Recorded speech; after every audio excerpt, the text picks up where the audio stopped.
नमस्कार मित्रों, अनंत कथा सागर चैनल में मैं डॉक्टर आदित्य पाराशरी आपका फिर स्वागत करता हूँ। महाभारत कथाओं की श्रृंखला को आगे बढ़ाते हुए वन पर्व में नल और दमयंती की कथा शुरू हो चुकी है। तो आज की कथा में मैं नल और दमयंती का परिचय दूंगा कि वो लोग थे कौन। तो ऐसा था कि निषद प्रदेश में वीरसेन के पुत्र नल के नाम से एक प्रसिद्ध राजा थे, जो ब्राह्मण भक्त थे, वेद को जानने वाले थे, शूरवीर थे और जुए की क्रीड़ा के प्रेमी थे, सत्यवादी और एक अक्षौहिणी सेना के स्वामी थे।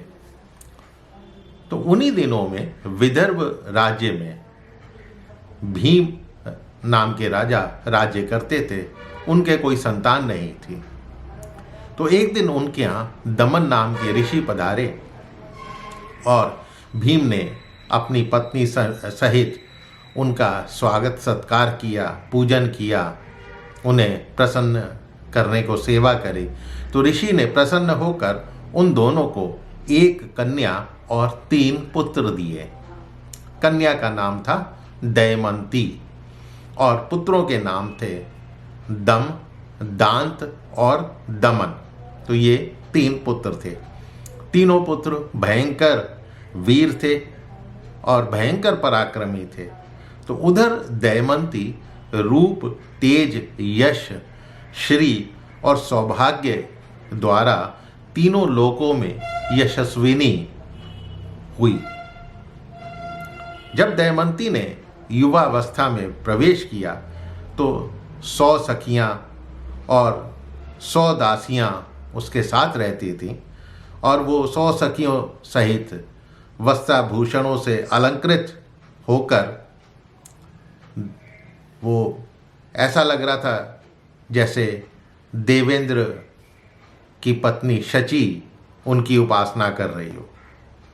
देवताओं और राक्षसों में भी कोई ऐसी सुंदरी नहीं थी।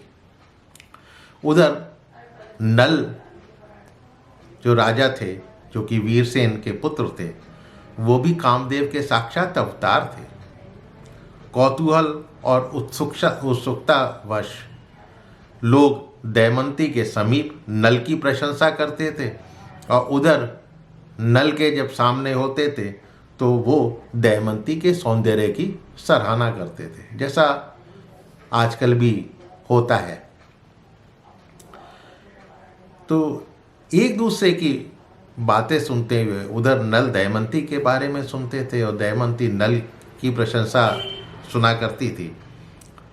सुनते सुनते दोनों में बिना किसी को एक दूसरे को देखे हुए आपस में अनुराग उत्पन्न हो गया, चाहत उत्पन्न हो गई। और ये चाहत, ये अनुराग प्रतिदिन दिन पे दिन बढ़ने लगा। जब नल अपनी काम वेदना को छिपाए रखने में असमर्थ हो गए तो वो अपने अंतःपुर के समीप एक उपवन में जाकर एकांत में बैठ गए। उनकी दृष्टि तब कुछ स्वर्णमय सोने के हंसों पर पड़ी तो उन्होंने एक हंस को पकड़ लिया।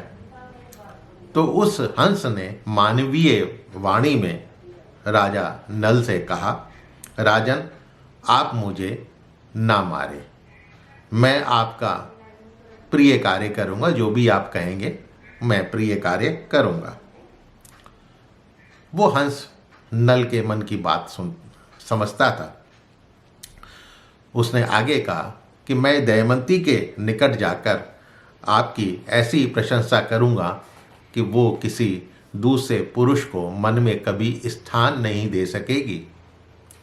नल ने हंस को छोड़ दिया और वो हंस वहां से उड़कर विदर्भ देश में चले गए।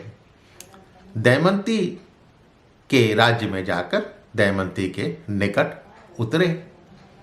दमयंती उन अभूतपूर्व पक्षियों को देखकर आश्चर्यचकित हुई और प्रसन्न हुई, पकड़ने की चेष्टा करने लगी, उनके पीछे भागने लगी। तो जिस हंस के पीछे वो दौड़ रही थी वो वहाँ पर भी मानवीय वाणी में बोला, दमयंती सुनो, निषद देश में नल नाम से एक प्रसिद्ध राजा है जो अश्विनी कुमारों के समान ही सुंदर है। वो स्वयं मूर्तिमान कामदेव के जैसे प्रतीत होते हैं। वो कामदेव के ही प्रतिरूप हैं। यदि तुम उनकी पत्नी हो जाओ तो तुम्हारा जन्म और रूप दोनों सफल हो जाएंगे। देवता, गंधर्व, मनुष्य, नाग तथा राक्षसों में उनके जैसा कोई पुरुष है नहीं।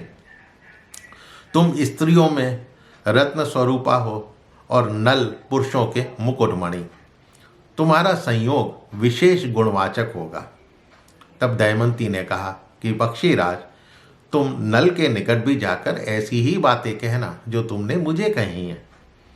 वो हंस तथास्तु कहकर वापस नल के पास उड़ गया और सब वैसा ही उसने नल से निवेदन किया जैसा कि दमयंती ने कहा था। तो इस कथा को अभी यहीं विश्राम देते हैं। आगे क्या हुआ थोड़ा सा इंतज़ार तो कीजिए, अगले एपिसोड में मैं आपको बताऊंगा। और ये कथाएं यदि आपको पसंद आ रही हैं तो मेरे चैनल को सब्सक्राइब करना मत भूलिएगा और अपने इष्ट मित्रों से इसको शेयर अवश्य करें। तो मिलता हूँ अगले एपिसोड में कथा को आगे बढ़ाते हुए। तब तक के लिए नमस्कार।